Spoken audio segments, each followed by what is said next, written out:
Yan, Assalamualaikum warahmatullahi wabarakatuh. Nandito tayo ngayon sa Islamic Center ng Jeddah Midwest Dawah Session. Mashallah. Dito natin nakikita mga kapatiran sa pananampalatayang Islam. At saka mashallah tingnan mo naman, nandito pala si Ustad. Talaga naman. Ustad, Assalamualaikum warahmatullahi wabarakatuh. Mashallah Ustad, kumusta po? Alhamdulillah.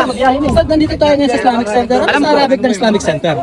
Islamic Center ay pwedeng markaz Islamiyah o Jama'iyah. Mashallah. So anong tawag sa mga estudyante na nag-aaral dito? Estudyante ng mga Islamic Center. Tulab al-ilm. Tawag sa kanila, pangkalahatan is tulab al-ilm. At sa mga nagtuturo po, anong tawag sa kanila? Mudarrisun.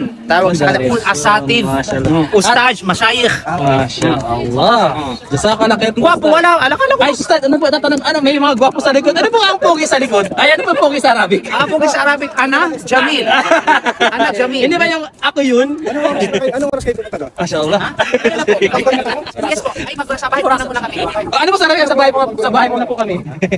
Invite. Sige po, jazakallah khair po, Ustad. Assalamualaikum warahmatullahi wabarakatuh.